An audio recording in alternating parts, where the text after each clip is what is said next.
Greetings and welcome to the Saco City Council meeting for Monday, December 6, 2021. I call the meeting to order at 6:30 p.m. Let the record reflect that all councilors are present, including City Administrator Kainrath and City Clerk Michelle Hughes. With that, I'd like to invite you all to join us in the Pledge of Allegiance.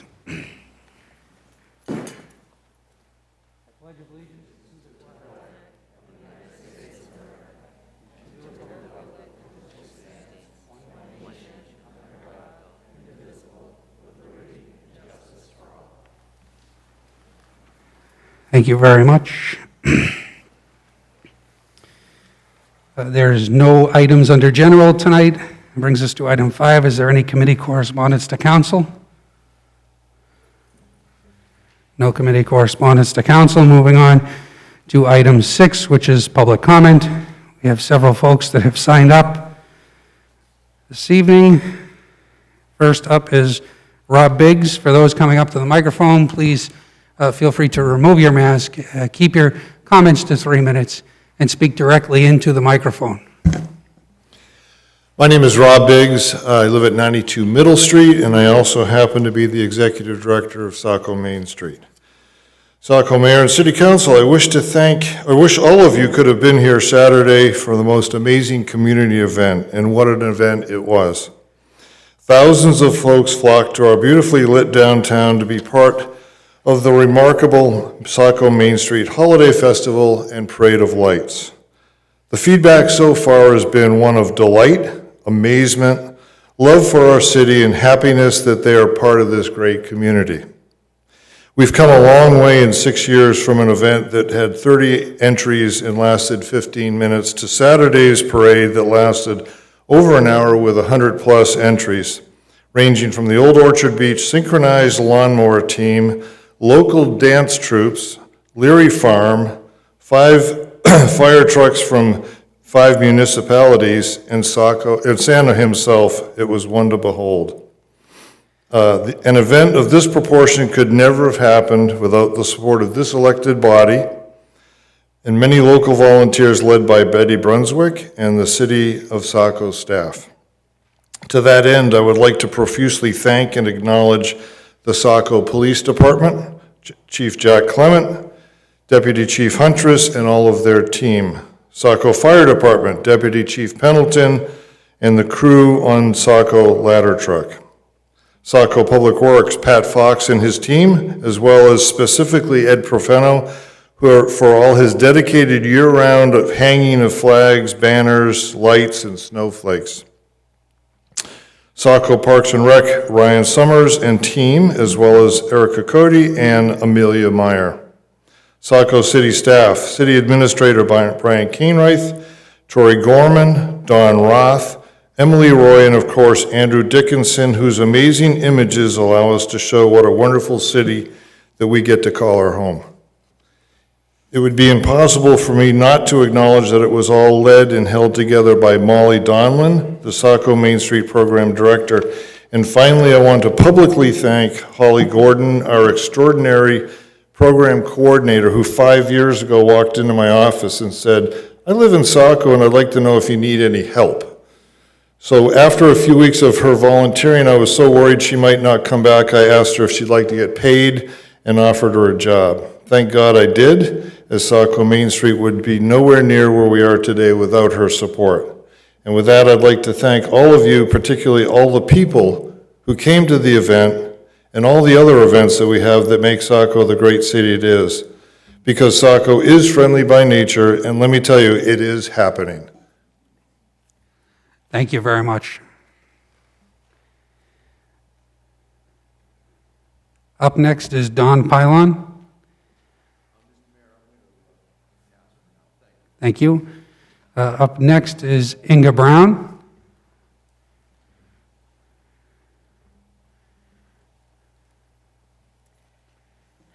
Hi, good evening.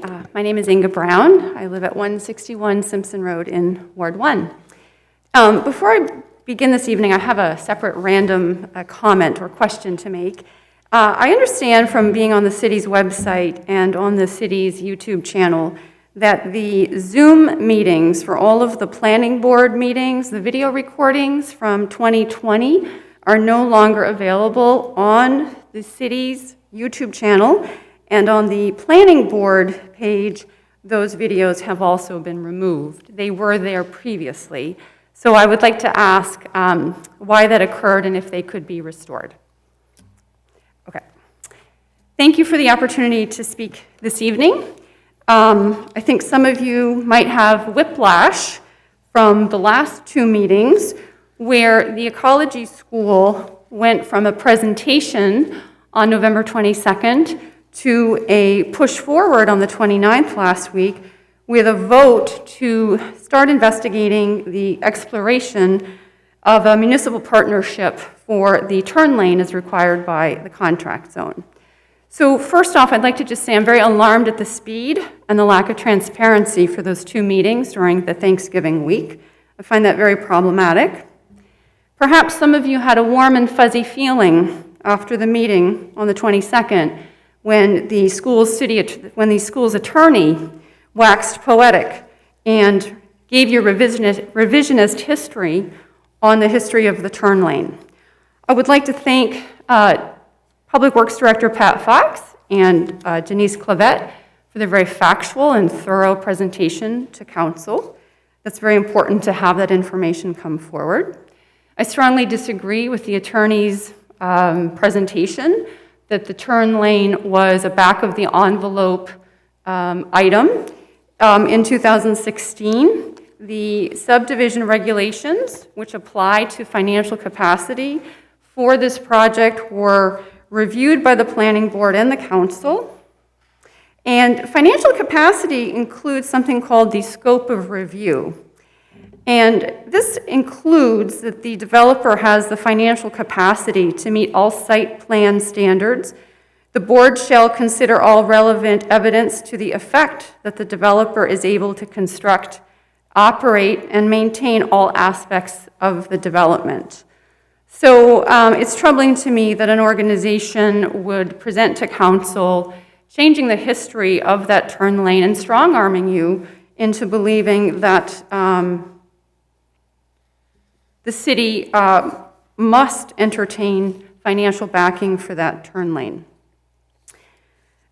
Furthermore, I would like to remind the Council of Natalie Burns' presentation on November 9th to you.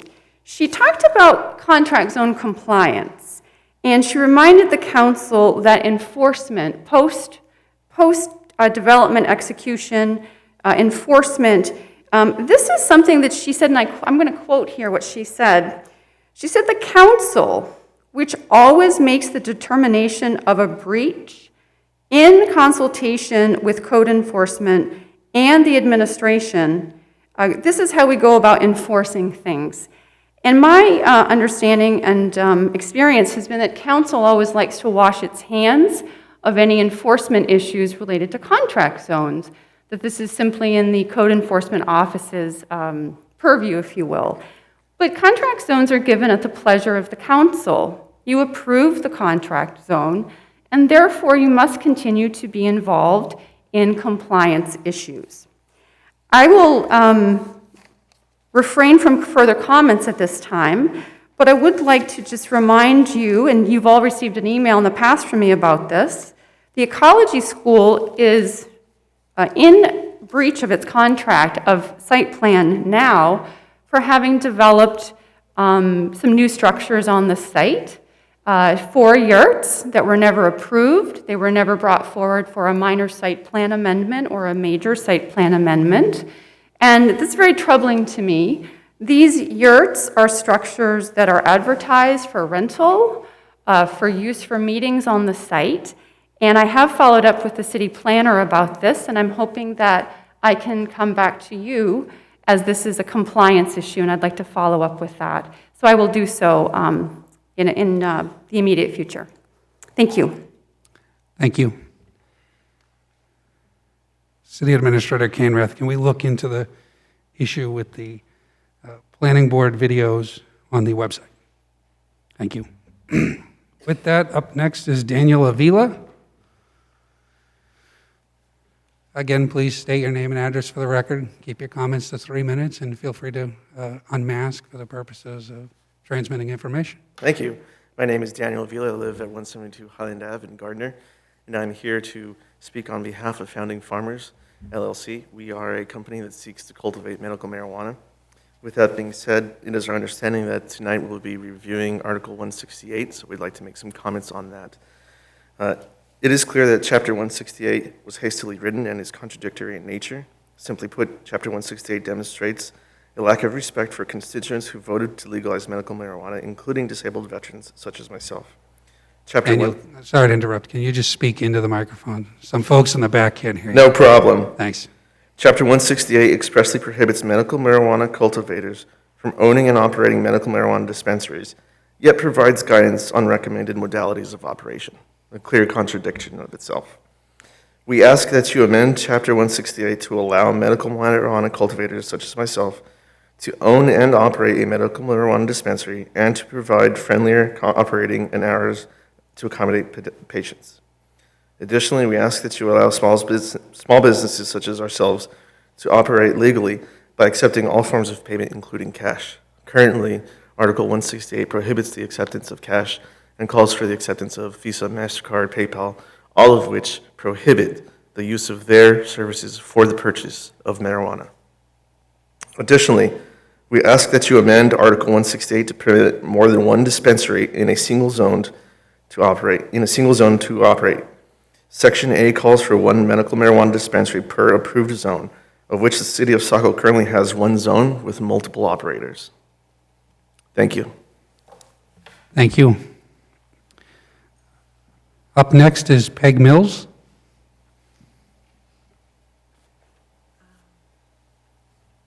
Good evening. My name is Peg Mills, Margaret Mills. I live at 168 Simpson Road in Saco.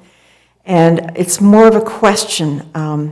We just had our election in November, and congratulations to all of the new school board members and the new city councilors. But I looked at some of the changes in the ordinances, and one of them confused me, and I want to know the new rule that allows the city council to line-by-line change items in the school budget. Have I misunderstood that, or is that in the past, I believe that this school board voted on a very carefully crafted budget to support academic progress with our kids and sent it to the city council, and the city council was in a position to either reject it entirely or accept it entirely. But my understanding is the new law allows the city council to increase or decrease or reject items, individual items in that budget, and I'll take my answer away from the podium. Thank you. Thank you.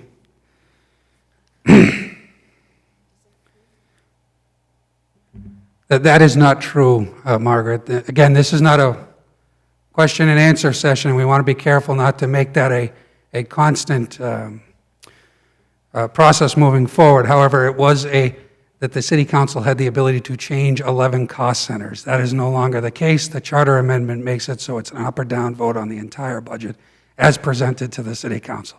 That's the charter amendment. So I hope that answers your question. Thank you. With that, that is the last of folks that have signed up for public comment. If there's anyone who would like to address the city council, please come forward and be heard. Please come forward and be heard. And state your name and address for the record. It's me. Hi, Kevin Roach, 18 Vines Road. As a member of the school construction committee, I'm happy to say that the committee members, as well as the grade configuration committee, are a very attentive group consisting of teachers, city and school staff, dedicated private citizens, and elected officials, including Councilor Berman and Councilor Johnson. I hope they share in the feeling of productivity with the group. It is refreshing to see, on the committee, it's refreshing to see a mutual respect that the State Department of Education and Superintendent Ray have for each other, and the wealth of knowledge they and Oak Point bring to the process. I speak to you, the council, in that not only we want you to support these efforts in general, but also on, and you, the mayor, but also on a couple issues, the council should be attentive to the school community with our school board in attendance tonight. The first issue is sharing of services with the other communities. As an elected board, you appreciate the responsibility of representing the community. Similarly, our school board represents one community, Saco, and we should not be looking to go backwards to the RSU setup that gave us such difficulties many years ago. But sharing of services and supporting Superintendent Ray through these challenging times is completely different. As long as it is our school board representing Saco citizens and having the final say and vote for the Saco community. The second item in the school committee that I believe the council should stay close to is moving forward with Thornton Academy. Their 10-year contract is coming up in a couple of years, but the time is now to sit down with them. TA does great things and is an asset to the community, but Saco needs a better handle of how the education goes there and the finances to keep both Saco and TA on a constructive path forward. I would really like to see someone from Saco's elected body on TA's board and trustees. The way it's set up right now is unacceptable. And TA needs to be attending school board meetings quarterly, if not as a liaison. I've only seen one time, once a year, that they're here for. The next contract needs bumper rails, so neither body, Saco or Thornton Academy, is getting financial surprises going forward. There should be no significant difference in financing or schooling an 8th grader versus a 9th grader. But that's what we have, and that's what we've been going with during this contract. We don't have an RSU withdrawal to contend with like we did many years ago. So let's all be smart and deliberative with this next contract. Thank you. Thank you. Is there anyone else who would like to address the council under public comment? Please come forward and be heard.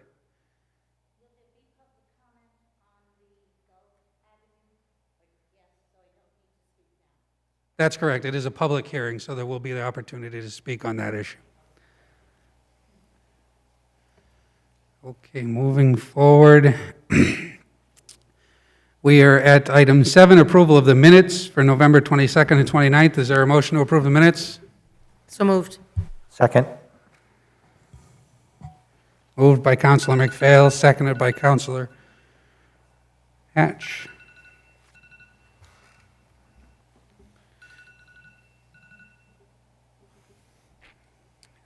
Any discussion on the approval of the minutes? Roll call vote on the minutes. Councilor Archer? Aye. Councilor Purdy? Yes. Councilor Gunn? Yes. Councilor Berman? Yes. Councilor Hatch? Yes. Councilor McPhail? Yes. Councilor Johnston? Yes. Motion passes 7-0. Brings us to item 8, which is the consent items. There are several things on the consent item agenda tonight. A is the certification of election results, the state referendum election and municipal general and referendum election for November 2nd, 2021. Item B is the confirmation of the mayor's reappointment to the Zoning Board of Appeals, John Leavitt. C, confirmation of mayor's appointments to the Historic Preservation Commission for Matthew Ellis, Tom Hardy, and Majlinda Mulla-Everett. And then item D is confirmation of mayor's appointment to the Arts Commission of Lisa Hughes. Is there a motion to approve the consent items? So moved. Second. Moved by Councilor Berman, second by Councilor Johnston. Any discussion? Roll call vote. Councilor Archer? Aye. Councilor Purdy? Yes. Councilor Gunn? Yes. Councilor Berman? Yes. Councilor Hatch? Yes. Councilor McPhail? Yes. Councilor Johnston? Yes. Motion passes 7-0. Brings us to item 9, action items, and we have item A, the swearing in of elected officials for the school board members and then city councilors. At this time, I'd like to bring up City Clerk Michelle Hughes.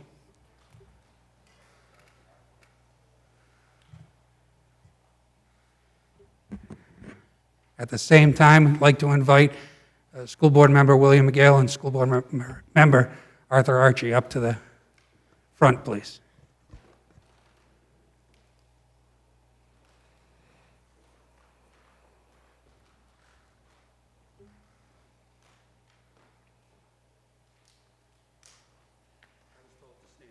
Okay.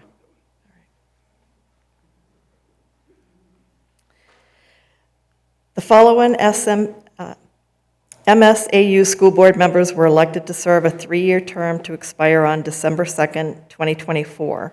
Representing Ward 1, Arthur W. Archie, and representing Ward 5, William R. Gale. Have you raised your right hand? Do you solemnly swear that you will support the Constitution and will obey the laws of the United States and the state of Maine, and that you will in all respects observe the provisions of the Charter and ordinances of the City of Saco, and will faithfully discharge the duties of the office of school board member for your respective ward? Okay. Congratulations.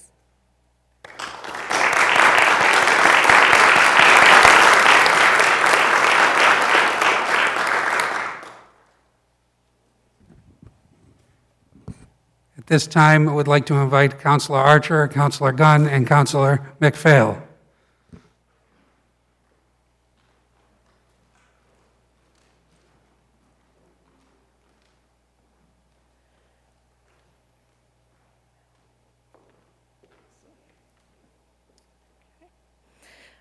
The following city councilors were elected to serve a 3-year term to expire on December 2nd, 2024. Representing Ward 1, Marshall Archer, Ward 3, Joseph Gunn, and Ward 6, Jody McPhail. I'll have you raise your right hand. Do you solemnly swear that you will support the Constitution and will obey the laws of the United States and the state of Maine, and that you will in all respects observe the provisions of the Charter and ordinances of the City of Saco, and will faithfully discharge the duties of the office of City Councilor for your respective ward? Congratulations to you all.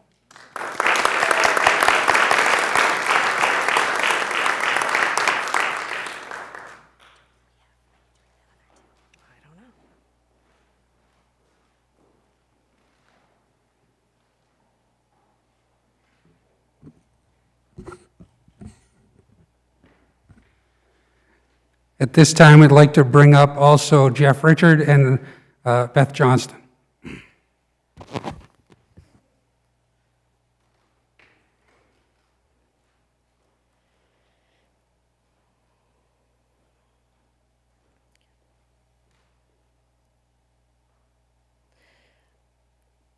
The following MSAU school board members were elected to serve a 3-year term to expire on December 2nd, 2024. Representing Ward 3, Jeffrey Richard, and representing Ward 7, Elizabeth Johnston. Do you solemnly swear that you will support the Constitution and will obey the laws of the United States and the state of Maine, and that you will in all respects observe the provisions of the Charter and ordinances of the City of Saco, and will faithfully discharge the duties of the office of MSAU school board member for your respective ward? Congratulations.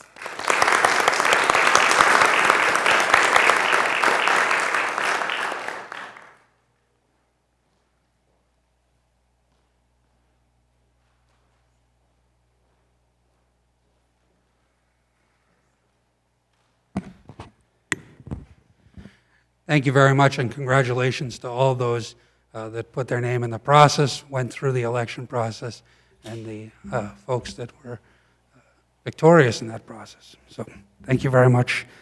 With that, we will take a small 5-minute recess while the tables are set up and while the candidates sign their documents. 5-minute recess.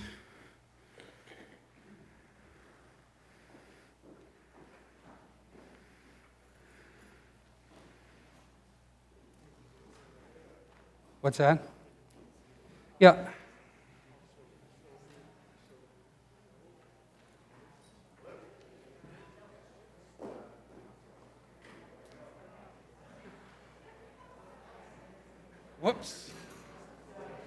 Whoops.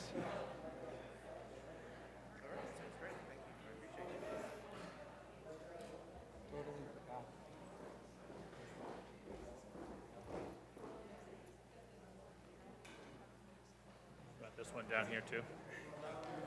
Okay.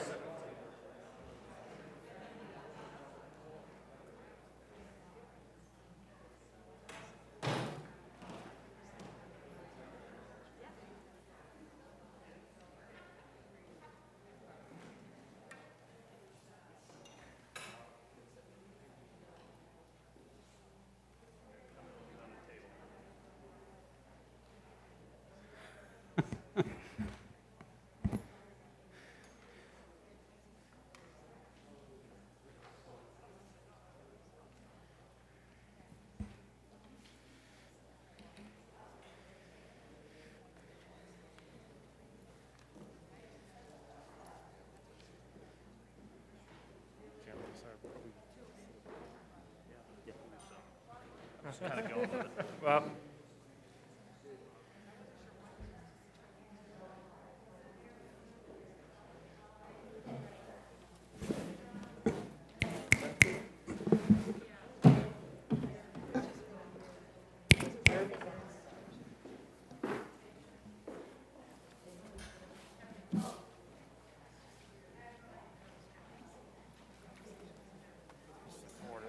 all right.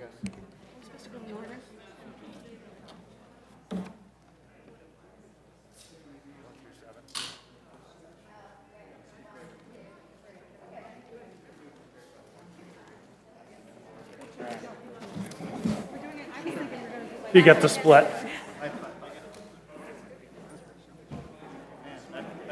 Stone crops.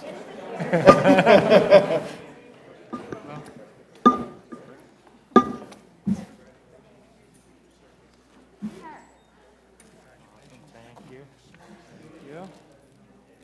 Thank you.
Okay, it looks like we're all back, so we'll get started a couple of minutes early.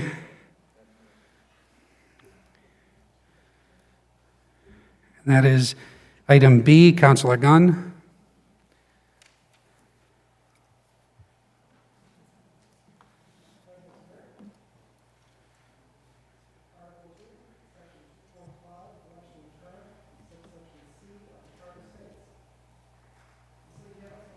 Oh, thank you, I'm sorry. Sorry about that, everyone. Article 2, Section 2.5, Election and Terms, subsection C of the Charter states, "The City Council shall elect from its membership a deputy mayor who shall exercise all powers of the mayor during temporary absence or disability of the mayor. In the event of a vacancy in the office of mayor, the deputy mayor shall assume the office of mayor with all the duties and obligations of that office in accordance with the provisions of Section 2.6, Section 1. Staff recommends the election of a deputy mayor.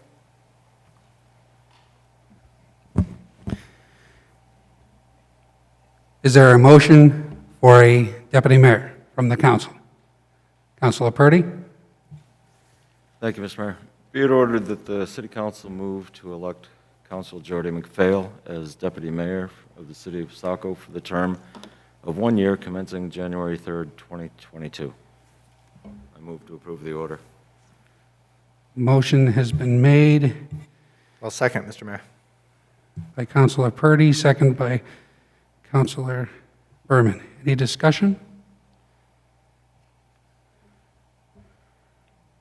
Seeing no discussion, a roll call vote on the election of Councilor Jody McPhail to the role of Deputy Mayor. Councilor Archer? Aye. Councilor Purdy? Yes. Councilor Gunn? Yes. Councilor Berman? Yes. Councilor Hatch? Yes. Councilor McPhail? Abstain? And Councilor Johnston. Yes. Motion passes 6-0 with one abstention. Congratulations, Councilor McPhail and Deputy Mayor.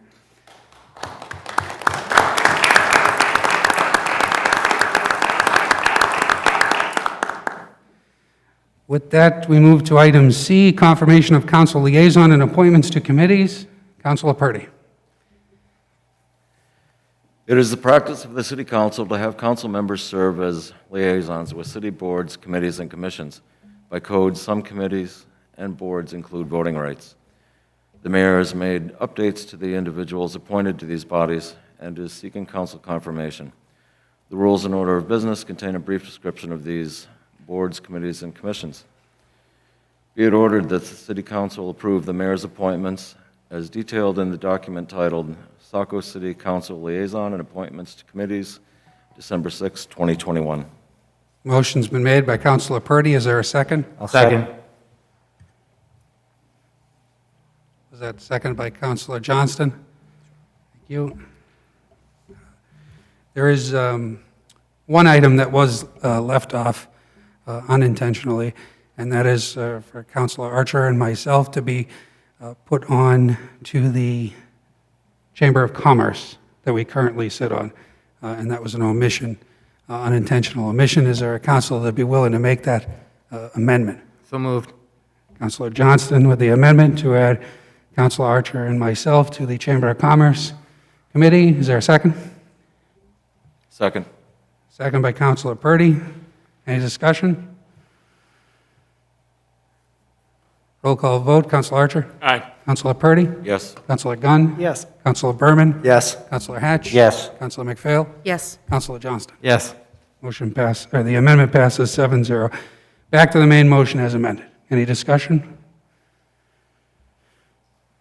Seeing no discussion, a roll call vote. Councilor Archer? Aye. Councilor Purdy? Yes. Councilor Gunn? Yes. Councilor Berman? Yes. Councilor Hatch? Yes. Councilor McPhail? Yes. Councilor Johnston? Yes.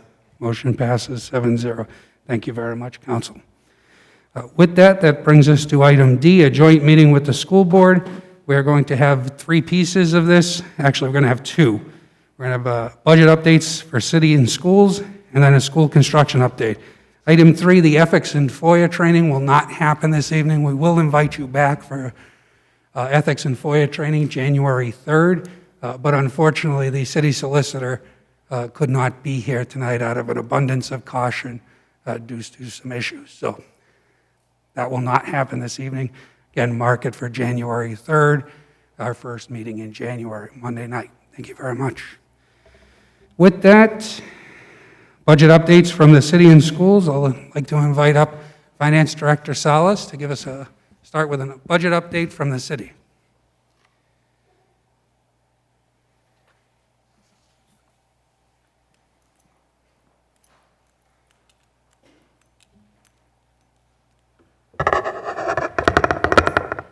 My apologies. Okay.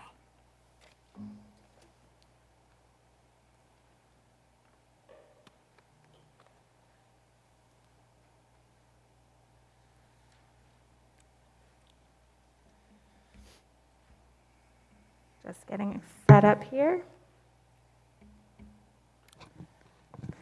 Okay, so my budget update this evening will be from out of the council packet, starting on page 16. There's a memo narrative, and there's data on the following pages to support the narrative that I've prepared.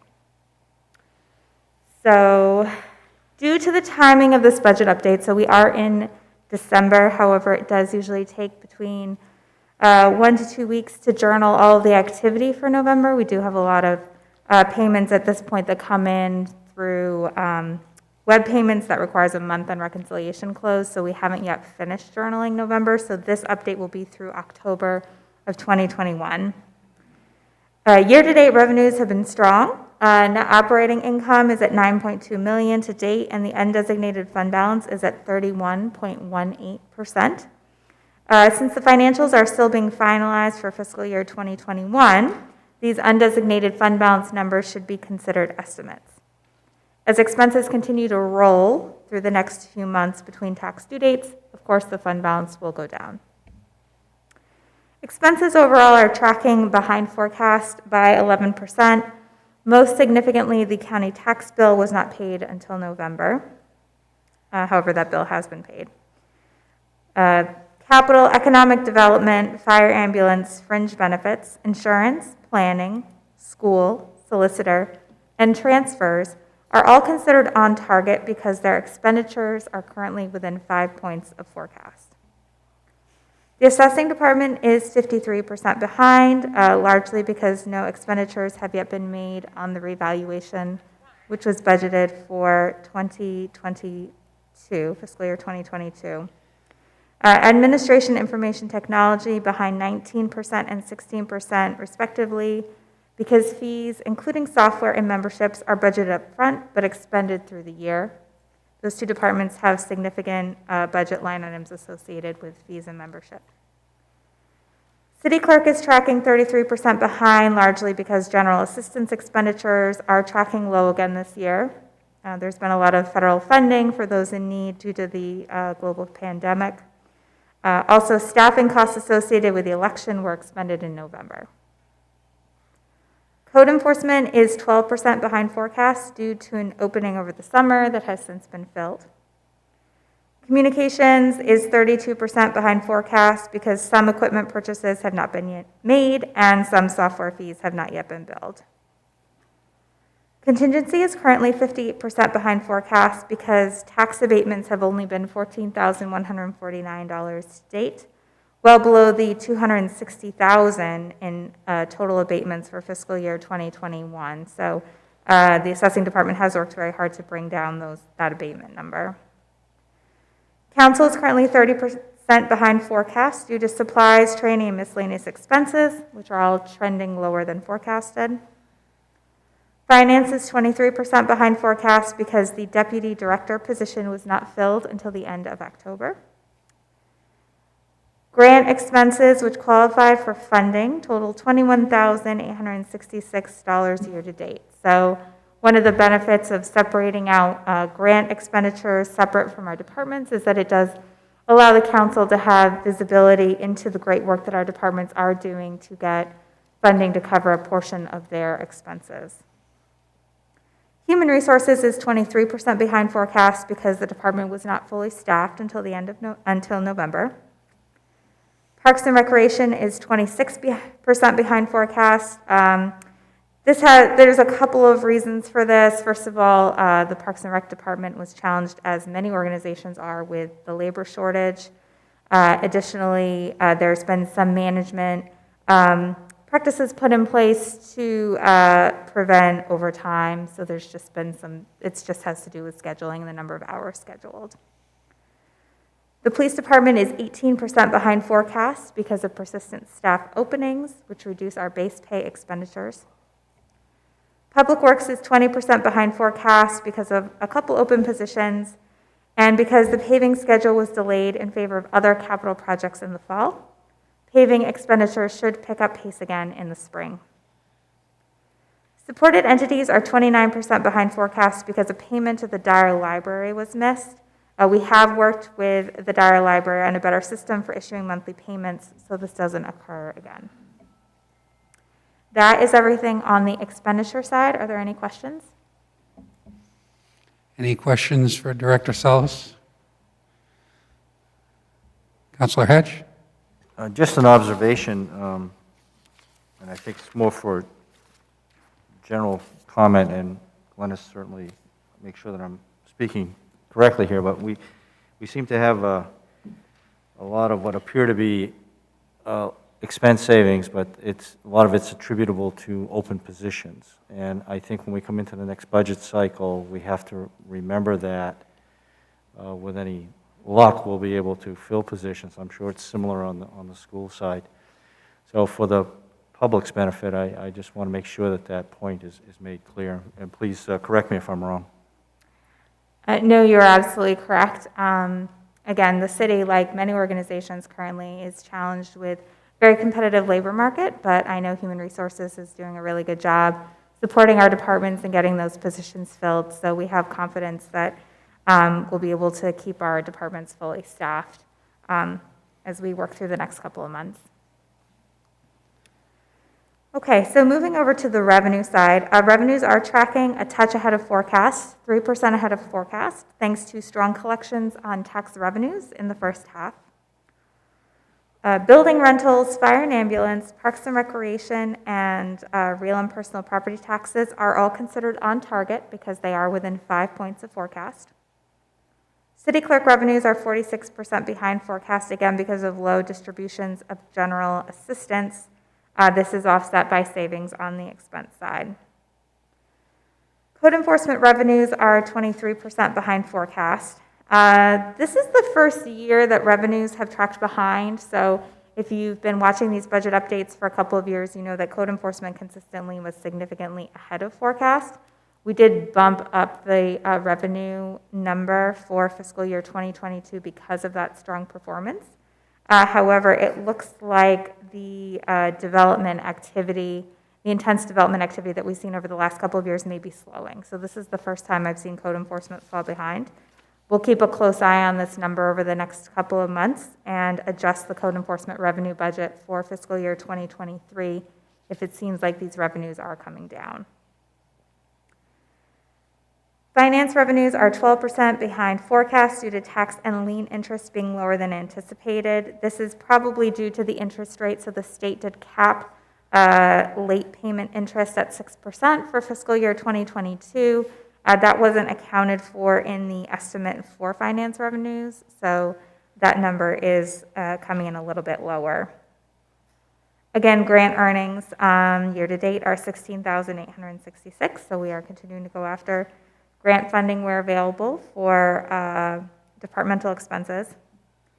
Interest earnings are 71% below forecast. Now that the department is fully staffed, one of the things that Finance had hoped the Deputy Finance Director would assist with is seeking alternative ways to improve this number, whether that's increasing use of P-cards, looking at alternative finance opportunities, or going to market on an investment strategy.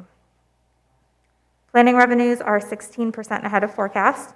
The revenue forecast, so this is almost the reverse of code enforcement. We took planning revenues way down for fiscal year 2022 based on actuals last year, which were lower than anticipated. So it's a little bit ahead of forecast. I think I would say we're probably pretty close. Planning revenues can be a hard number to predict. State assistance is 30% of forecast. The state approved 4.5% revenue sharing for fiscal year 2022.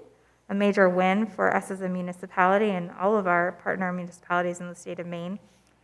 This occurred after the final budget was approved. These surplus revenues will offset Saco's use of fund balance, which was more than $1 million for fiscal year 2022. So we sort of elected on the upfront to use the unassigned fund balance to the tune of $1 million to reduce the tax burden on our residents. And now state revenues are going to offset that use of fund balance. And so we are using state revenues as intended to reduce the tax burden. And then there is a placeholder use of fund balance number. Again, that number's now closer to 1.5 million with the additional use of unassigned fund balance for the work on Route 112. But that placeholder number does sit there in the budget during the year just to indicate how much planned use of fund balance we have. Are there any questions on this budget update?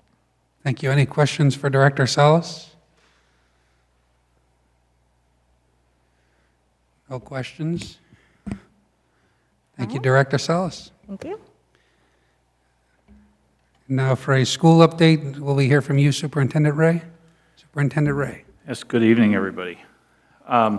Before we jump into the actual numbers of things, I just wanted to kind of give you a little bit of a rundown of where we will be heading budget-wise and what process we'll use on the school department side. This will be a slightly different this year than it has been in the past, as I'm a really firm believer of the super overly detailed budget of if we're buying a crayon, let's make sure that crayon is in that budget somewhere. And part of that is about being able to communicate to school committee, elected officials, community, that when you say, hey, we need to cut $50,000 from a school budget, there is actually something that goes with that. So one of the things that we'll be doing is when the budget process comes out, the school committee will get a great binder of about 600 pages that will be very detailed per school, talk about employment costs, benefits, and all of those items that make up what it takes to build a school system in that total budget. Hopefully that way that's very transparent, and we can see that as we need to make adjustments, there are, on page 47, you got to take something out of that. As we go through that process, one of the things that I would say concerns me a little bit about as we move through is that certain items like anything facilities or maintenance or utilities-wise, I think we're going to have to add a little bit extra this year as we all look at our home heating bills or our electric bills. The standard 3 or 4% increase may be an area that's not going to happen for us this year. So I think that this budget is going to take a little bit of time, knowing the fact that there are so many things outside of our controls that are changing each and every day. As we look at the timeline, one of the things that I really would like to do here in this community is just slow it down just a hair. I feel like sometimes we get out and we find ourselves, when we get into the budget season, only talking about half of the picture. And anyone who is painting a picture knows that by the end it can be something very different than what it was during the first part of it. And there's two parts to a budget. There's your expenditure budget, and then there's your revenue budget. And I think that what we need to be careful about is that when we're putting something out into the community and we're trying to build some confidence in what we're doing, that those numbers go hand in hand. And so what I really will be recommending to the school committee is that let's not get out there with the expenditure budget until we see the picture from the state, because that's a really important piece and it balances that equation. And so what I've done here is I've kind of just put together a little timeline, as it's the obligation of the school department to present the budget to the school, to the city council in March, and we will hit some targets along the way.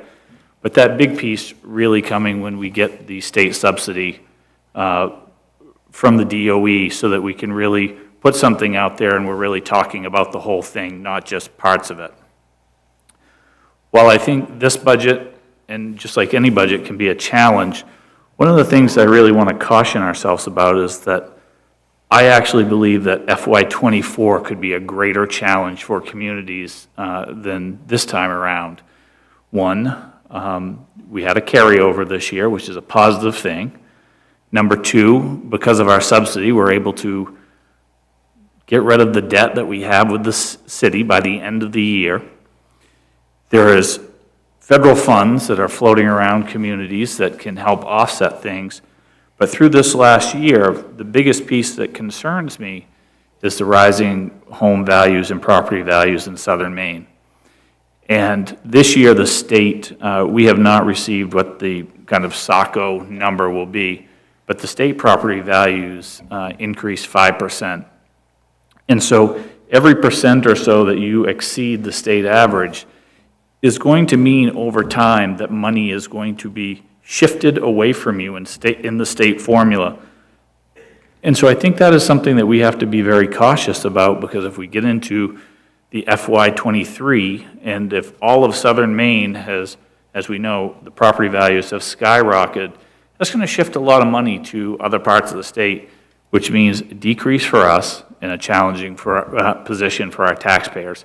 So I think as we make a lot of the decisions in this budget, we also have to be very careful about making sure we keep an eye on what's the next year and what's the year look like after that. Obviously, student population is another key that we look at. And then the rising cost of health insurance.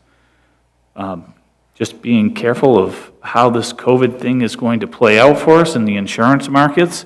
If you read some things in the news, you'll see there were some companies that had large increases in the state, and that is something that we will want to keep an eye on. In addition, certainly the impacts of COVID on student learning, that has been a real challenge for our kids returning to school from 2 days a week into an environment where, you know, when you think about some of our students who are second graders, they really didn't get that much of a kindergarten experience. And so we're going to have some continued impacts on student learning and special ed costs. And then, as I mentioned before, just the increases in all of the costs that we deal with from day to day, whether it's materials and supplies, and it costs that much more to ship the crayons across the country. That's going to impact us on the school side of things. So we'll have to keep a real eye on those pieces, and hopefully in March when we come, we'll have worked some things out so that it won't be that tough of a process.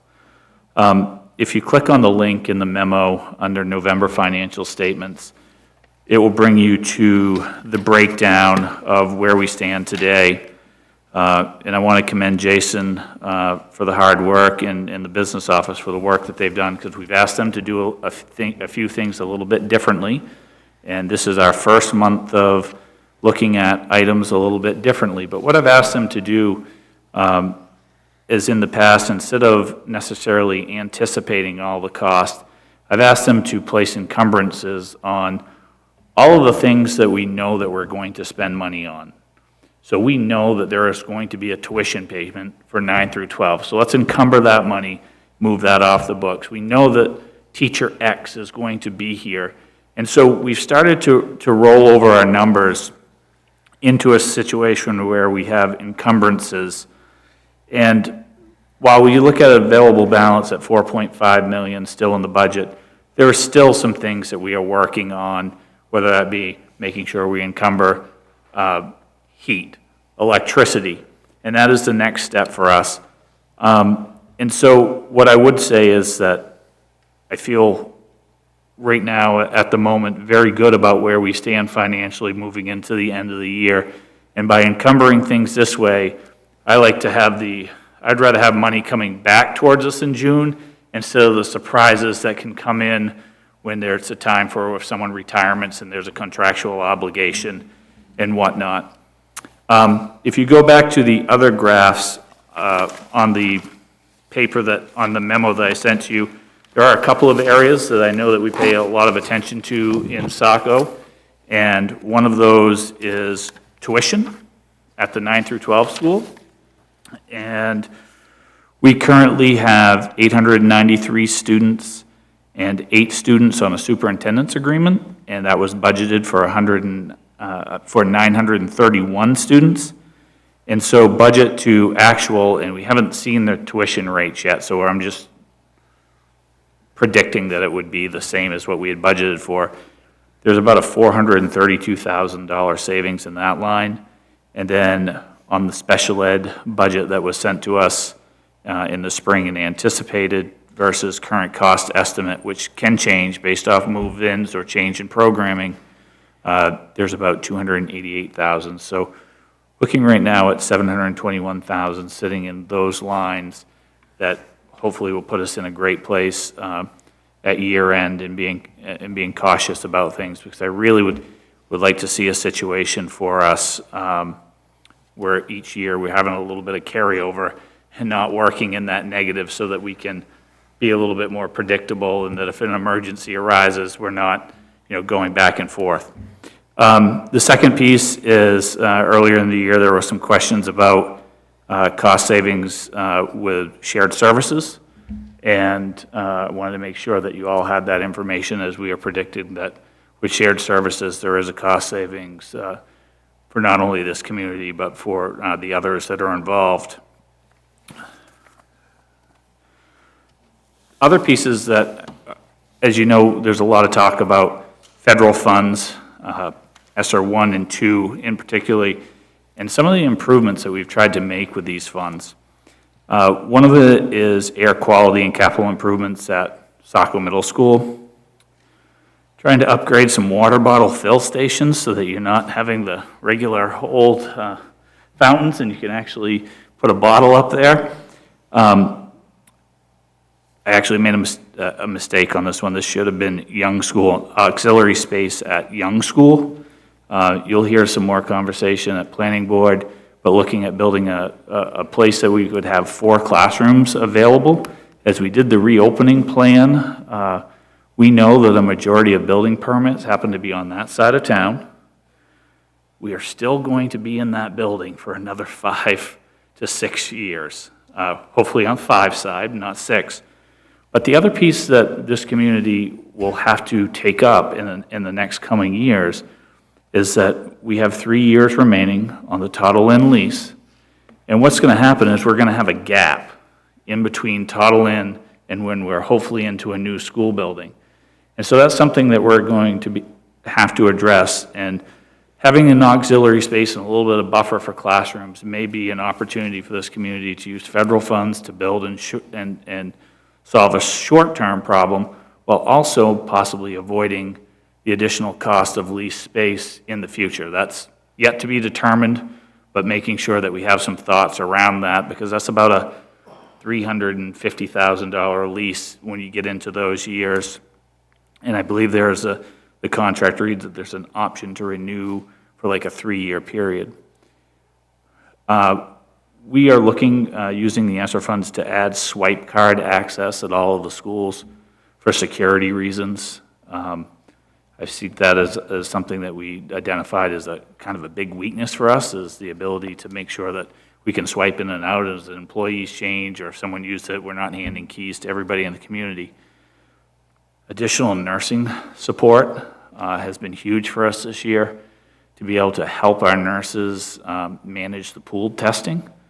And even at that piece, it is still a real battle for the ladies each and every day. As cases rise, that comes back into the schools, and people are bringing those in. And contact tracing is not fun for anybody. And so when you're thinking about your school nurses and pieces, drop them a note, because they're working hard like everybody else every single day. And it's a thankless job right now, because nobody likes to hear, oh, your son or daughter needs to be home for the next 10 days.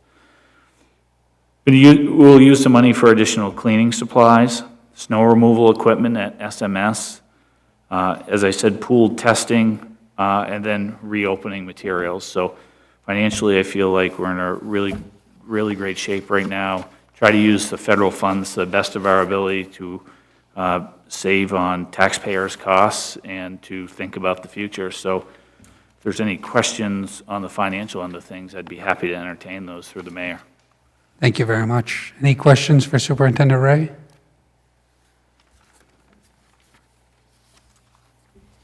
No questions on the financial update.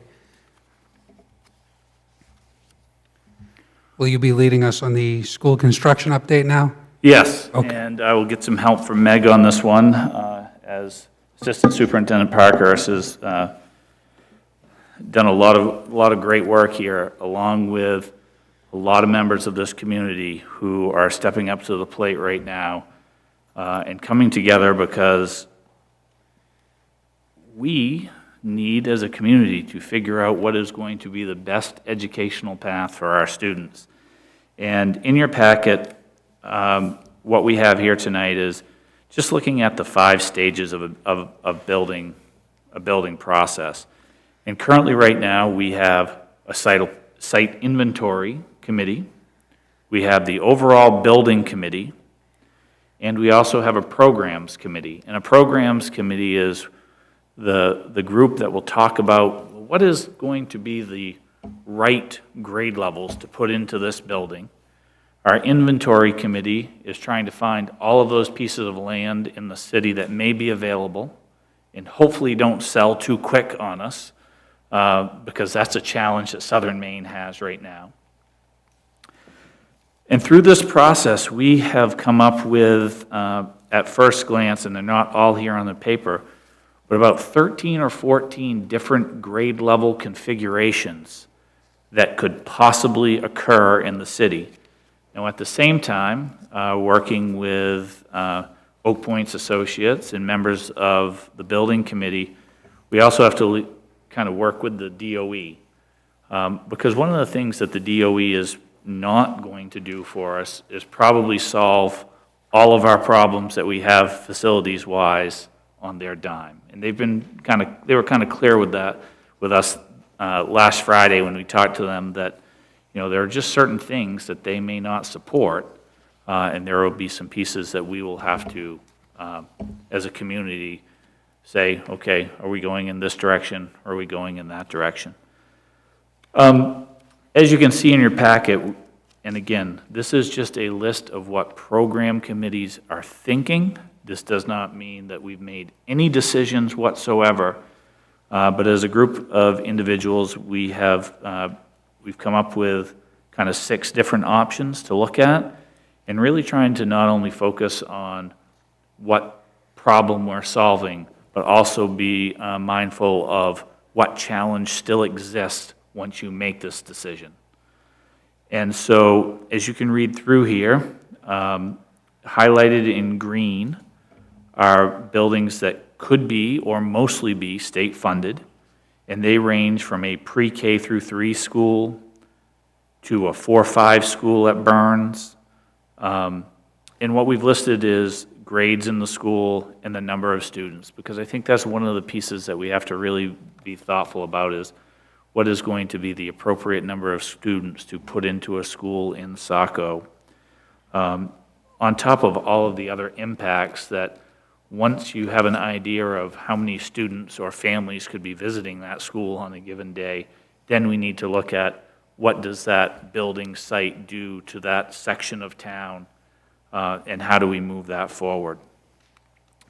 One of the pieces that throughout the process that the committee talked about was the thought about what 5th graders would do at the middle school. And currently, there's not a lot of appetite right now on the current committee to move 5th graders to the middle school. Now, certainly that could change over time, and there will be more conversations. But that is something that, that we're not thinking right now. On page 2, we just wanted to provide to you all the members of the committees that have been formed. I think we have a good representation throughout the town, and all of the meetings that we've held since the start of the school year. We've been pretty aggressive to meet almost weekly on certain issues because this is a long time in the coming. We have a few members of our community working with Assistant Superintendent Parkhurst on really creating a timeline of where we've been as a community, of when have we started a project, what has happened, when did Young School come into play, what has happened next. Because I think that we're at the point in time where we're fortunate enough to be on the state list, but we need to make these decisions and move our community forward. We've also provided you guys with kind of an FAQ sheet, and this is something that we will continue to update through the process about who makes decisions, how is the state involved, how is the project related to Young School from 5 years ago. Really that we haven't made a lot of decisions right now. We're in study mode and presentation mode. And then really it's about the next steps is figuring out which sites are going to be available to us and hopefully getting that down to a number from in the 20s into hopefully a handful, 3 to 5.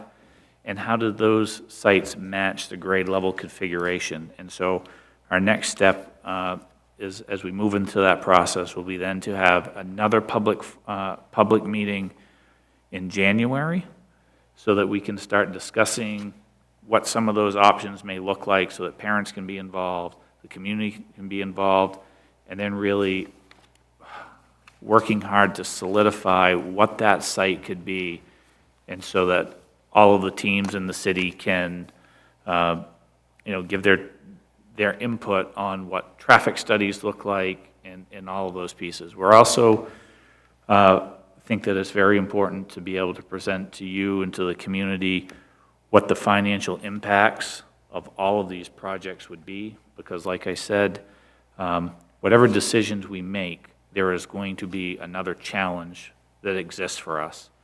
And as a community, we'll have to decide when it's time to face some of those other challenges that may be more of at a local expense. So that's in a nutshell where we are as a building project. I'd really entertain any questions through the mayor about that piece, because this is a piece that the community will, they're anxious about this, and you can't have too much conversation about it. Thank you, Superintendent Ray. Any questions for Superintendent Ray? Council Archer? Yes, thank you, Mr. Mayor. Superintendent Ray, very helpful. I appreciate this document very much. I hope it goes, it's going to be part of our packet so people can get it online through the Saco's website, but if this could also be available on the school department's website, I could see this being very beneficial. Also, it answers a lot of questions that I think are generic, the FAQs, as you put. Under the scenarios, you come up with 1,400 students in each scenario. That's the constant. Is that the current population, or is that the 5 years out when the school's built population, or is it maybe even a 10-year? What's the 1,400? So 1,400 is just an estimate of, we have approximately 200 kids per grade level. And that would be, when you look at 1,400, that's also assuming that we move to a universal pre-K of having 200 in that grade. So they have not finished the actual projection studies yet. Okay. But we didn't want to wait around and wait for that to be done to do some of this work, because being off by 50 students one way or the other probably is not going to be this huge factor. Okay, so that's estimated of current. Correct. At point in time right now. The reason why I bring that up is the way I look at this funding, it's a once in 100-year funding source. I mean, we're not going to get this for 100 more years. Should we be, again, I'd leave this to you and your staff's expertise in the committees, but should we be overestimating how many students we have? When you're building a building, that's a lot different than a classroom. So you're going to want to make sure that we have, I'm just thinking of cost efficiency, and delaying modules as long as possible. Once we have this new system, again, we don't know what it looks like, but if we're estimating 14, should we be estimating higher as a means to cost saves in future dollars, future years out? Rather than building to fit today's need, let's build to fit tomorrow's need. So I think one of the challenges that the state of Maine has in general is that it has had a declining population of students over time. And 5 or 6 years ago, the community had a population study done, and we were meeting with the DOE, and that number was like right in the ballpark, like 10 or 20 students of what they had projected. The Department of Education is going to, which we have started, a study on 10-year growth period, of what they think the population will be using the metrics that they determine. And they will, once that's approved, they will kind of lock you in on to say, this is what you believe, and they will fund things based on that level in that document. Locally, we have the ability to make any decisions through the referendum project to do more. So one of the things that is important in any of these scenarios is that when you look at site selection, for example, the Department of Education is going to require that the piece of property be 20 acres, I did read that, yes. okay, plus 1 acre for every 100 students. One of the things that we will need to consider in any site is, can you expand on that site? How do you construct a building? And the best example I can give is from my former time working in Westbrook. When they built the new Westbrook Middle School at that time, it was kind of like 2.5 floors. So they built part of that 3rd story, and then they had a section where 6 classrooms could be added on. We will want to make sure that we have enough planning in place so that if population bumps by 100 and you need 4 classrooms or whatever that number is, that not only do you have hopefully space within the school, but you also have space in a logical sense to add on to a building. So those will be some of the things that we will have to think about through that process. Okay, thank you. Yeah, because again, even 10 years is good, but again, if you get a 100-year grant, we'll call it a grant, Yeah. whatever we want to call it, and maybe the building's only good for 50, 60 years. I don't know the actual lifespan of a building, but we should be pushing out further than 10. If we have to pay a little bit more to save a lot in the back end, that should be at least considered. But yeah, and I did read that, again, when I said this was very helpful, I did read the per acreage, per there, so I mean, that's what I just want to make sure that 1,400 is not a hard, solid number, that we're not trying to get the school system that fits us now, we're getting the school system that fits us in the future. Thank you. Thank you. Any further questions? Councilor Hatch? Just a general comment. I appreciate the discipline that's going into this effort. I appreciate the fact that you're opening up conversations across the community. I have no doubt that that will result in a good final outcome, and I think it would be a very easy outcome for us to deal with, having everybody engaged. So I just wanted to encourage you to continue to do what you're doing in that process. Thank you. I think that we're really trying to move as, you know, kind of in a linear fashion, one step at a time, but at the same time pushing that a little bit, because I think there would be any goal to look at the next November. That would be a goal to look at the next November election to say, could you have something in place by that time? Can I just add one thing? Yep. We do have a tab on our school website that has both this document as well as many other resources that those committees have been working on. And we also have a form there that folks can fill out if they want to share anything at all as to what they're thinking about any of those materials, and we welcome that feedback for our committees to consider. Thank you. I think just in addition to that piece that Meg said is that Oak Point has said to us that many times a community will begin thinking about sites that they know of, because it's easy to say, oh, we know that one may be available or may be for sale, but that through these conversations and presentations that we still encourage people who may be thinking about a site that they may be putting up for sale or whatnot, to please reach out to us, because we don't know what we don't know, and we need to have those sites still come to us for evaluation throughout the process. Any further questions, discussion? School board? Okay. With that, there's, like I said, there's no ethics and FOIA training this evening. So with that, school board members, you can stay with us and talk about some of the great issues coming up under Chapter 168 and the discontinuance at Gull Lab, or you can have a great evening. Thank you very much.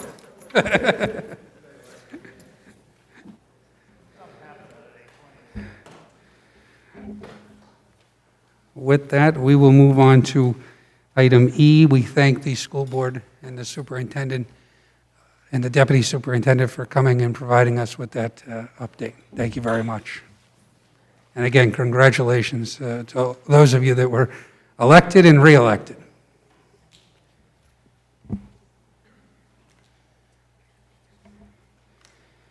Item E is a public hearing, Chapter 168, recreational and medical marijuana dispensing, sales, and operation, and that is assigned to Councilor McPhail. Thank you, Mr. Mayor.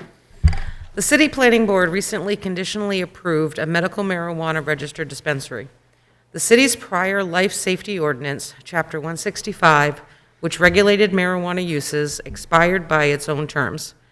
This circumstance leaves the city without adequate life safety regulations governing certain marijuana uses, including registered dispensaries. The city is contemplating passage of an emergency ordinance regulating marijuana uses by an emergency ordinance, but any emergency ordinance will only run for 61 days. Therefore, the city needs to start the review process and possible enactment of permanent regulations to replace prior Chapter 165 that will regulate marijuana for public protection and safety.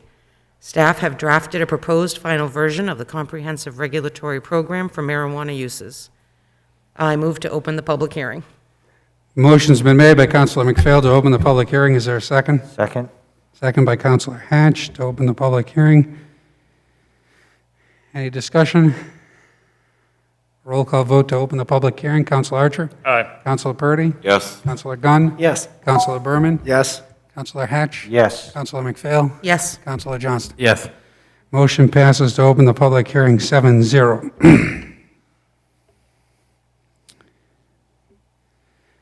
At 7:45 PM. Public hearing is now open on Chapter 168 recreational and medical marijuana dispensing, sales, and operations. Those wishing to speak before the City Council, come forward and be heard. Again, we ask that you state your name and address for the record, speak directly into the microphone, and please feel free to remove your mask. Good evening, my name is Daniel Avila, I live at 172 Highland Ave. My name is Peter Mahar. I live at 15 Holly Street, Scarborough, Maine. Members of the council, I have hastily created an email for which I apologize. I've sent it to you tonight regarding Chapter 168. I've highlighted some of the proposed arguments that we have taken issue with. So to be concise and quick, we ask that you consider allowing medical marijuana caregivers such as ourselves to accept cash, to have more friendlier operating hours for our patients. We would like to see that you allow more than one medical marijuana dispensary in the allotted zone. And I'd like to make ourselves available to your suggestions with regard to security and mitigating all of your concerns. Our aim is to be more secure than the Walgreens down the street that currently has numbers of opioids on their shelves. So we are here to work with you and are certainly open to hearing you out. And thank you. We certainly appreciate your consideration in allowing multiple medical marijuana businesses in the city of Saco. Thank you. Thank you. Is there anyone else who would like to speak on this item? Please come forward and be heard. Don Pylon, Glen Haven Circle. Going back a few years, the council had put together a program. It was called Bridge 2025. Councilor Johnson was a part of this proposal, this program. And it was a roadmap to look at what Saco Main Street and the community would look like in 2025. We engaged the community, we engaged the businesses in the area, we engaged the residents in the vicinity of Main Street. We reached out to everyone to participate in what the city would look like, and more specifically, what Main Street would look like in 2025. We've made some gains so far. We've gotten a good mix. The Mill District has really repurposed itself, and it's a destination. Mill Building 4 has been revitalized and repurposed. We've got some businesses in there. There's 125, 150 residents in there. Main Street, though, however, really hasn't seen a resurgence, a lot of resurgence. And our Main Street residential area, our commercial area, is pretty much from City Hall to the Mill District. That's our retail district on Main Street. Then we have the shopping center over at Shaw's, and then what I call Hamburger Alley over here, and then the Auto Mile. But downtown, the Bridge 2025 proposal was to create more bistros, restaurants, a destination for the community to go and drive more pedestrian traffic to Main Street. Now, having said that, I don't think having a medical marijuana dispensary on Main Street is necessarily what we had in mind when we drafted that Bridge 2025 program.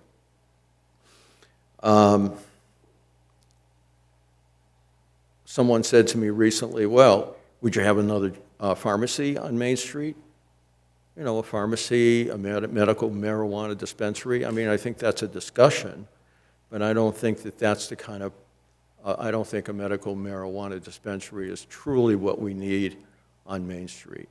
So I don't support it, and I think that the council really needs to think about this before you make any amendments to this zone change. Thank you. Thank you. Is there anyone else who would like to speak on this issue? Come forward and be heard. My name is Daniel Avila again, 172 Highland Ave. I'd just like to clarify for those of us that are interested in creating medical marijuana businesses that we seek to do so in the approved zoning spaces that are allotted by the city and not in areas where children and minors and others are running around walking with their families. We are, just for the record, we are interested in a space at 22 Industrial Park Road, significantly farther away from Main Street. To my knowledge, there is not a medical marijuana shop on Main Street, and if somebody had proposed that they open one there, the city, to my knowledge, as well as the zoning office, can deny them. It's conditional. So, just to let you know, thank you for your time again. Thank you.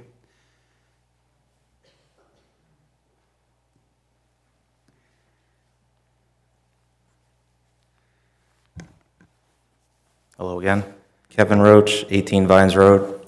I had some things to say about it, and I still will, but I want to also address the Bridge 2025 initiative that I was there as well on council with you and Councilor Johnston at the time. First, I want to address zoning in general. I think you had just made a decision last meeting about making all the industrial parks be able to grow, including Millbrook. Seemed to take a lot of us out in the industrial park by surprise. Some pleasantly surprised, some maybe concerned surprised, but how quickly that seemed to just say, yeah, all one zone, you know, industrial, you can have growers. Well, you know, Millbrook, you know, that got filled up without it, whereas I was on council at the time where we set some boundaries in the other industrial zone. I think that worked well, and I know the zone changed. And I know at the last meeting that, you know, I agree all industrial park is not the same. I think at the last meeting former Mayor Pylon mentioned, spoke to the southern end of Industrial Park Road, need to have a restaurant and more. That section of Industrial Park Road is a lot different than Millbrook. Okay, so that all things don't fit, but that fits. That fits where, you know, these debates.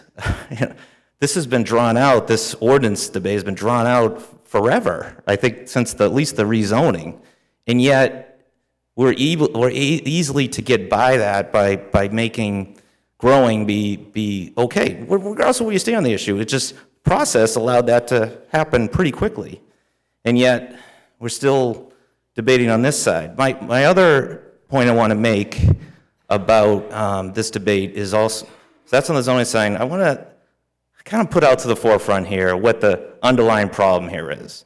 It's the health and morality of this, and I think it's coming into play. I know in this specific situation, we're talking the Industrial Park Road, but you know, there's also talk about the downtown as well. So I want to bring that up, and again, there's going to be debates about which specific building that will go in downtown, but Bridge 2025 did emphasize activity, retail, could be recreational. I'm not saying, you know, it doesn't, but activity in our downtown. And to that point, there isn't that nighttime or all hours activity in the downtown right now. Now, in terms of a moral argument, you know, Saco has nips you can buy in convenience for the drunk driver on the go. Okay, so that exists right now in Saco. We can, you know, there's profanity around the city on signs and cars, through school zones. You know, sports events, fields are scheduled for Sunday mornings. You know, used to be time for church. And, you know, we count the ability to sell lottery tickets as economic growth. All right, so again, I want to throw that out there for the moral argument. And I totally support medical marijuana, but I also want to throw out there, what about recreational? Why not? Why not in the downtown? And I'll leave it at that. Thank you. Thank you. Any further commenters on this item?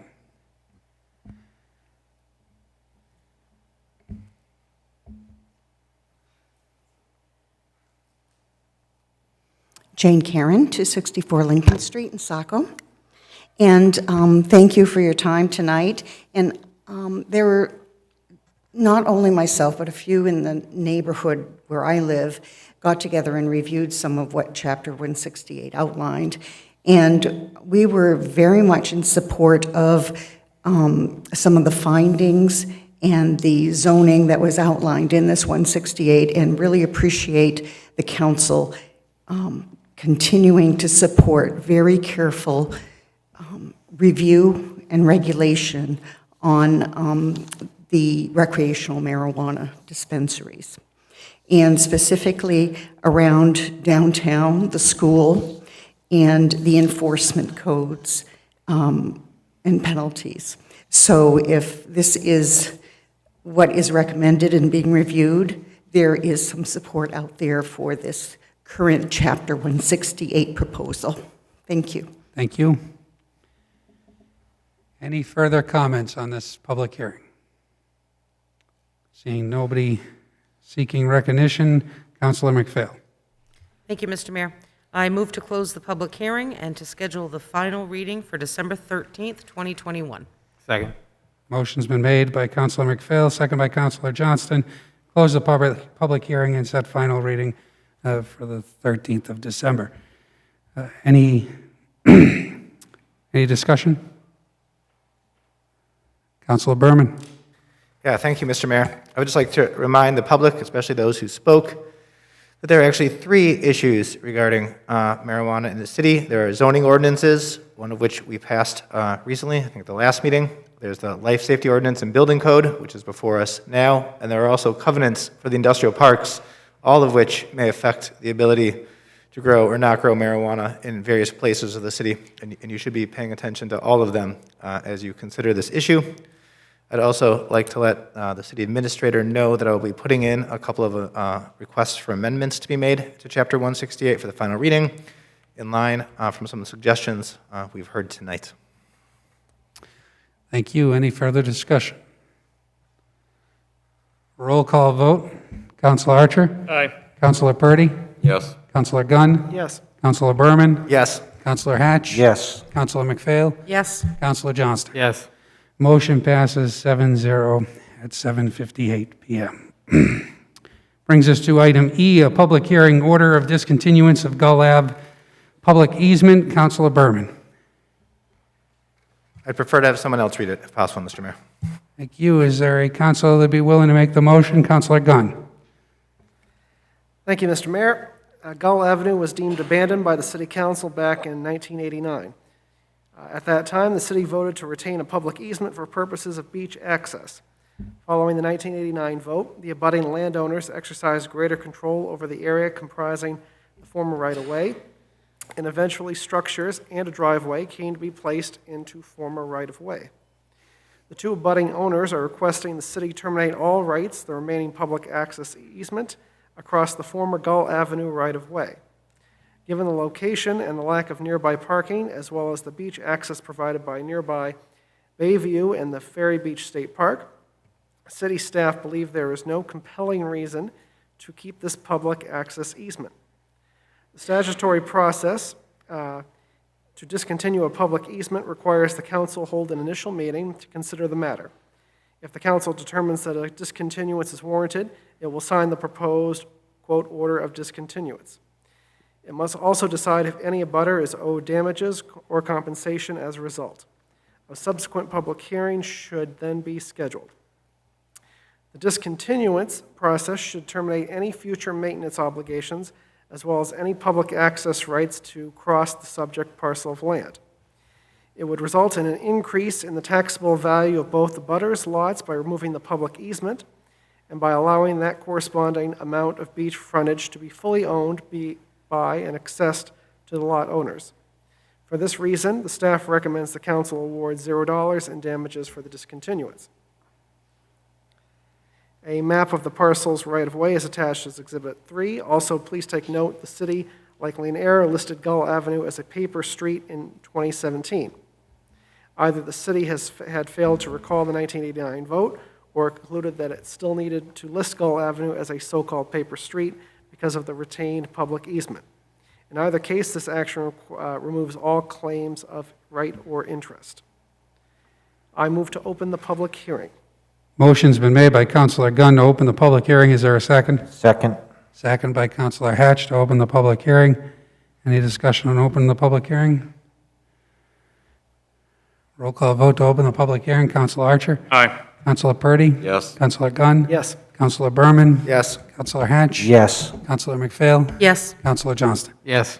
Motion to open the public hearing passes 7-0 at 8 p.m. If there's folks who would like to speak on this item, please come forward and be heard.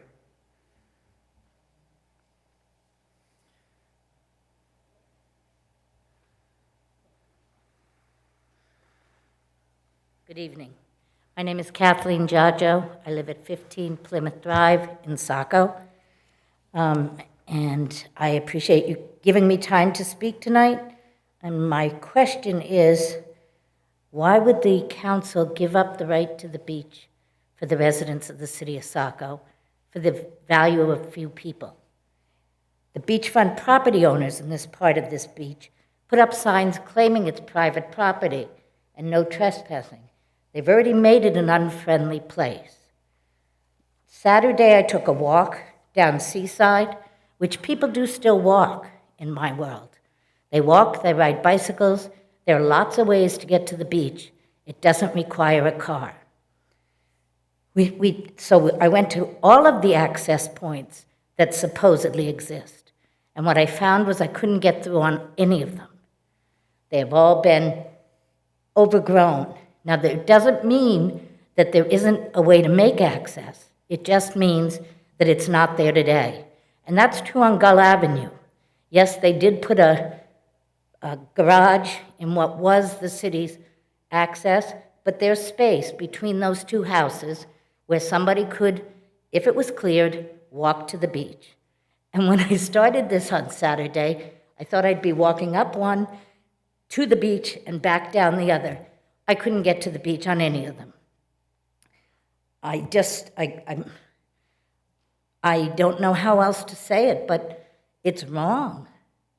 The city's got the right of way to the beach for all of the citizens of Saco, and that needs to be retained.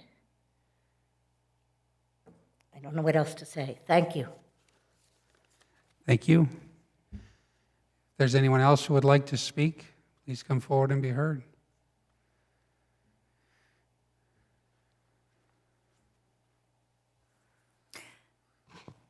Cornelia Sawyer, and I'm at 1 Plymouth Drive in Saco. Many people in our neighborhood walk to the beach along many different points.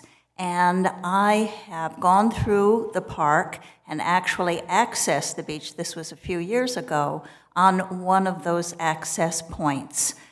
It's a wonderful gift to all the people of Saco to have that kind of beach access, and I cannot imagine, it seems to me unconscionable to give that up and not allow people to access one of the most amazing things that the city of Saco has to offer.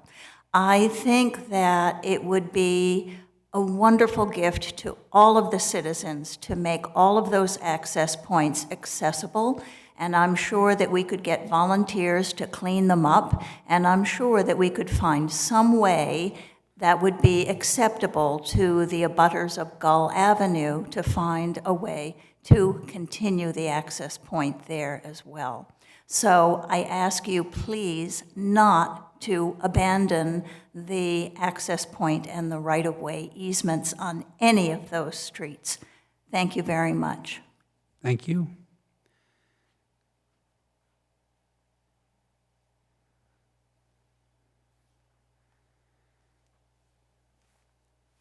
For the hat trick. Kevin Roach, 18 Vines Road. I feel like I'm missing something in this packet. I mean, is there an actual fight here? Does city staff still feel the same way? And are these abutting properties looking to do something different or bigger? I mean, I think this should be a non-issue. I know something happened in 1989, but I was sitting at your seat in 2017, and we were presented all the paper streets that we wanted to keep or not keep, and that should have been a settled matter then, even for the public to come and speak on that. One thing I want to address in that packet, though, is that staff feels that, supposedly they feel that they want to give up the easement because there's no parking and activity at that point. We have the state park there.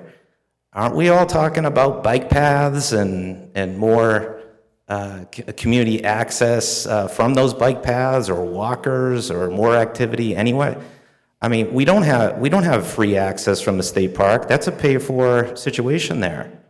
So again, I feel like I'm missing something. I thought the collectiveness of the community has been to keep access open to the beach. And if it's an issue, then I think those parties should be in the chambers with the city administrator before it got, I felt, to this point. And I'll give you one example of the city and property owners working collectively together. When the Saco dredge happened, we got that approved at the end of a council times, but you know when it happened, 2018, 2019. We had to get, for the Army Corps, access to every property that the hose could potentially go past to dump sand down at Camp Ellis. And you had a dedicated staff person down there knocking on doors, finding out-of-state residents, deceased, some properties are in a trust, and getting that sign off. And I forget the number, the rounded number was 20 or something, but he went 20 for 20, okay? So again, if the easement becomes an issue where we want a walkway, but specifically if we needed work to be done out there, why would you give that up? But I do think, I have faith in these property owners that they're not looking to forever prevent people from coming to the beach. They want to work with their city, whether they're a summer resident or not, but they just gotta know about it. They gotta know and have those conversations. Again, I'm not privy to if this became a contentious issue, but I feel like the general public is missing the big picture here. Thank you. Thank you. Any further commentary on this matter?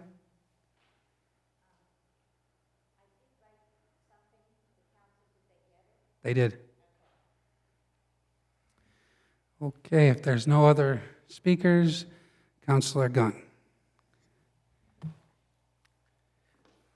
I move to close the public hearing and to schedule the final reading for December 13th, 2021. Motion's been made by Councilor Gunn. Is there a second? Second. Second by Councilor Hatch to close the public hearing and set final reading for December 13th, 2021. Any discussion? Councilor Berman? Yeah, thank you, Mr. Mayor. I asked to have another counselor read this agenda item because, as you know, I'm strongly opposed to it. I think there's great public interest in beach access. I think that's both true in this particular instance, as demonstrated by my email inbox. I've gotten more comments on this than anything since the Flatley project, more even than dogs on the beach, which is the second, I thought, biggest, most important issue in Ward 4. Frankly, beach access has been an important and politically charged topic in Maine generally. There's a lot of discussion about what is public beach and what is private beach. Second of all, I think there's really two separate issues here, and one is about the paper street and the ability to tax these properties. The city's current position is that the paper streets were dissolved in 1989 by a vote of council. At that point, as I understand it from City Solicitor Murphy, the property then became taxable, and taxation of the whole frontal property should have occurred at that point, but didn't. But there's been some confusion about that ownership. Those paper streets have continued to appear on lists of paper streets and on the tax map subsequently, and we can see from our packet on page 38 that in 2005 at least, the abutters were confused about the existence of the paper streets and asked for them to be removed then. And again, council reaffirmed these as paper streets in 2017. Thus, I think we need some clarity on the existence of these paper streets or not, and how the tax issue is going to move forward from here. Second, on the easement, I think we have it backwards in the packet. We're suggesting that perhaps we don't need to compensate the abutters for the loss of the easement, but really it's just the opposite. Right now, the public has something of value, and that's the ability to access the beach. It makes no sense to me that the city would give away something the public has of value in exchange for nothing, for no public good, for the potential benefit of a few landowners. Second, it seems to me on the easement issue that the public need and the abutter needs might be slightly different. The abutters, perhaps, wish for the public not to cross their property from Seaside to the beach. But the real public access is in maintaining recreational access to the beachfront, to the dry and wet sand that has been contentious in Maine. And so there may be room to negotiate these different needs with the local property owners if we would contact them and ask, which, as I understand it, has not yet been done. So I think it's wildly premature to bring this up for a final vote next week, and I move to table this issue until these discussions can be had and these issues can be resolved. Second. Motion to table by Councilor Berman, second by Councilor Johnston. On the motion to table, roll call vote, Councilor Archer? Aye. Councilor Purdy? Yes. Councilor Gunn? Yes. Councilor Berman? Yes. Councilor Hatch? Yes. Councilor McPhail? Yes. Councilor Johnston? Yes. Motion passes 7-0 to table the item. Moving on to item G, a public hearing renewal application for special entertainment permit, Celestial Sausage LLC, doing business as Richetta's in Saco. Councilor Gunn. Thank you, Mr. Mayor. Celestial Sausage LLC, doing business as Rochetta Saco, has applied for a renewal of their special entertainment permit. The permit will be concurrent with the establishment's liquor license. Governor Mills, on March 17, 2021, signed new legislation to extend the liquor licensure period for 90 days, effective with renewals starting on March 18, 2021. This 90-day extension is based on the forced closure of in-person dining from March 18, 2020 through June 16, 2020. The applicant's new liquor license expiration date will be March 1, 2023. The applicant has paid all applicable permit fees, and the clerk has properly advertised the public hearing in accordance with the Saco City Code, Chapter 93, Entertainment, Section 93-2. Staff recommends approval. I move to open the public hearing. Second. Motion's been made by Councilor Gunn, second by Councilor Johnston, to open the public hearing. Is there any discussion? On open the public hearing, roll call vote. Councilor Archer? Aye. Councilor Purdy? Yes. Councilor Gunn? Yes. Councilor Berman? Yes. Councilor Hatch? Yes. Councilor McPhail? Yes. Councilor Johnston? Yes. Motion passes 7-0 to open the public hearing at 8:14 p.m. Those wishing to speak on this item, please come forward and be heard.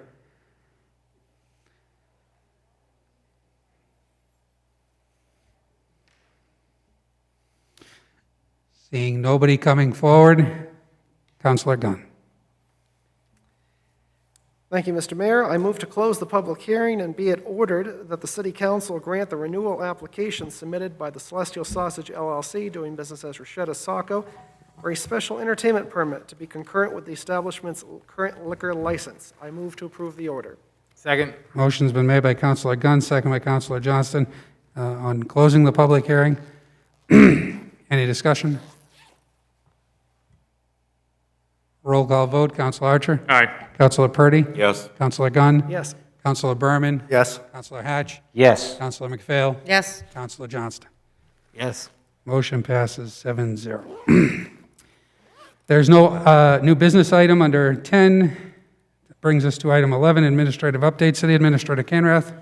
Thank you, Mr. Mayor. A couple quick items. First, you may notice on the front of City Hall on the right side of the entrance as you walk in, City Hall has been a National Historic Register place, but it is now marked with an official plaque that we got that has been mounted to the front of the building, noting its designation on the National Historic Register of Historic Places. So check that out the next time you walk in the Main Street side of the building. I want to echo what Rob Biggs said at the beginning of the meeting. The Parade of Lights was a triumphant return this year. It was well attended, 110 floats, a really great community event. So thank you to all on the council here, staff, as well as Saco Main Street volunteers, others who were involved in putting this on, a really great community event. So thank you to all. A couple quick personnel updates. First, I'm pleased to announce that Emily Roy has been named our permanent Director of Human Resources and Communications. Emily's 12-year career with the city began as an intern, and she has displayed her commitment, focus, and hard work on behalf of our staff and residents throughout that time as she has grown in her career and has clearly demonstrated her commitment to the city and to the organization. So happy to welcome Emily as our now permanent Director of HR and Communications. The department has made many leaps and bounds over the last number of months, and we have that same expectation going forward. So welcome to Emily, and we wish her many more years with the city of Saco to come. I'd also like to recognize Kyle Gagne in our fire department for reaching his 20-year milestone of service, and we want to thank Kyle for all of his years of dedication and commitment to the city, and hopefully we get another 20 out of him, but we'll see. So thank you to Kyle Gagne. Any questions for City Administrator Canrath? Okay, moving on. Item 12, council discussion and comment. Any council discussion and comment this evening? Seeing none. Moving to item 13, executive session. Is there a motion to enter executive session?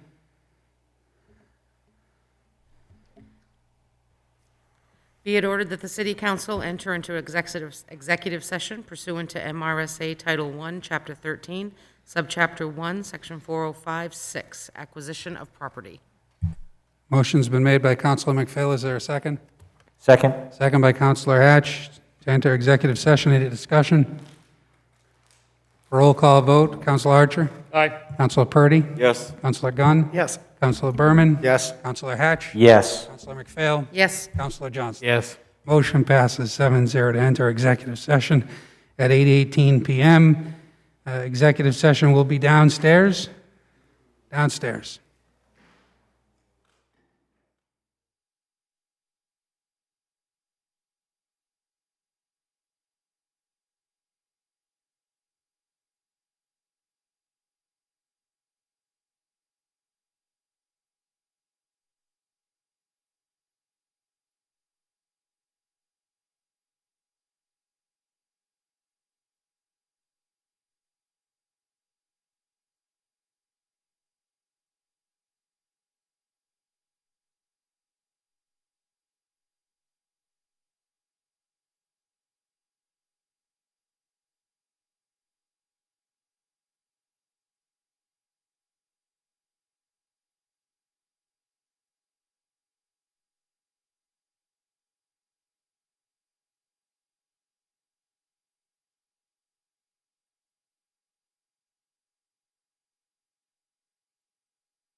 Okay, we're all back.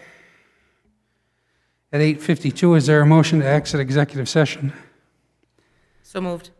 Councilor McPhail, is there a second? Second. Second by Councilor Berman. Counselor Hatch. My apologies, Councilor Hatch. Any discussion on exit executive session? Roll call vote. Councilor Archer? Aye. Councilor Purdy? Yes. Councilor Gunn? Yes. Councilor Berman? Yes. Councilor Hatch? Yes. Councilor McPhail? Yes. Councilor Johnston? Yes. Motion passes 7-0 at 8:52. Is there a report from executive session? No report, Mr. Mayor. No report. Thank you, Councilor Berman. Brings us to item 15. Is there a motion to adjourn? So moved. Councilor Johnston, is there a second? Second. Second by Councilor Berman. Berman. Roll call, any discussion? Roll call vote. Councilor Archer? Aye. Councilor Purdy? Yes. Councilor Gunn? Yes. Councilor Berman? Yes. Councilor Hatch? Yes. Councilor McPhail? Yes. Councilor Johnston? Yes. Motion passes 7-0 at 8:53. Thank you very much, everyone. Have a wonderful evening.